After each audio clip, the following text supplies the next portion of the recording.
पुराना आम का पेड़ खड़ा था। किसी को नहीं पता था कि उसे किसने लगाया था।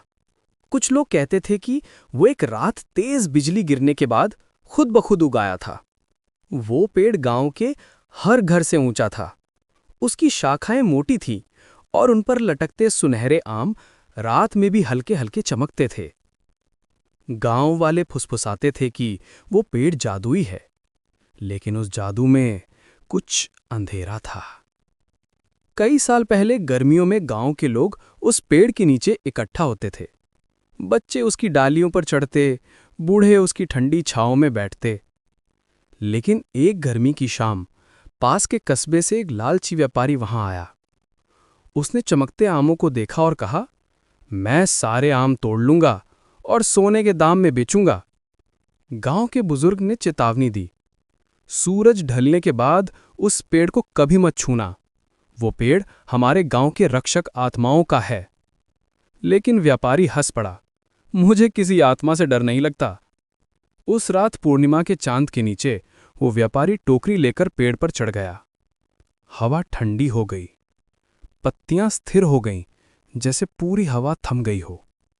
जब उसने पहला आम तोड़ा तो एक अजीब सी आवाज हुई, प्लप, और आम का सुनहरा रंग काला पड़ गया।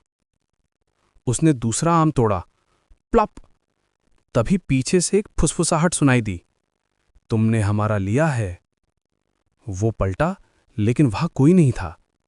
फिर पेड़ कांपने लगा, उसकी शाखाएं उंगलियों की तरह मुड़ने लगीं।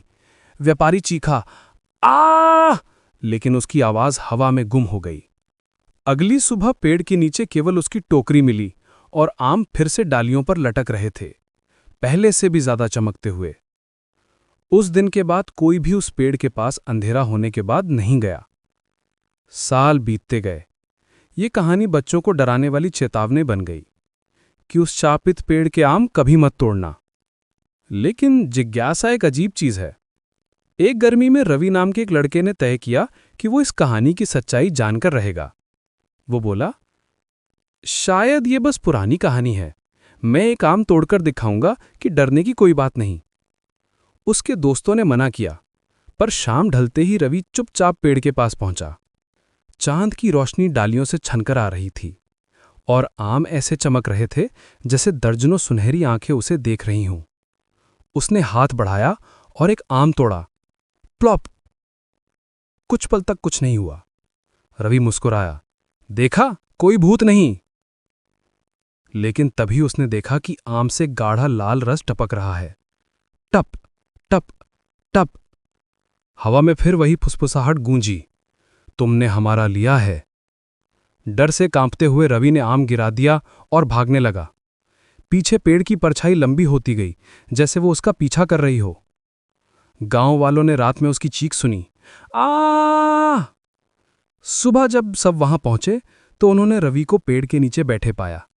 वो पीला पड़ा हुआ था, आंखें फैली हुईं और हाथ में वही आम पकड़े हुए था। आम फिर से सुनहरा हो चुका था, हल्की हल्की चमक के साथ। पर उस दिन के बाद रवि ने कभी कोई शब्द नहीं बोला। अब हर गर्मी की रात गांव वाले कहते हैं कि जब हवा बहती है तो पेड़ के पास से धीमी सी आवाज सुनाई देती है, प्लॉप टप टप, तुमने हमारा लिया है। और कभी कभी जब चांद पूरा होता है तो एक आम धीरे से डाल से गिरता है, प्लॉप, और लुढ़कते हुए उस ओर जाता है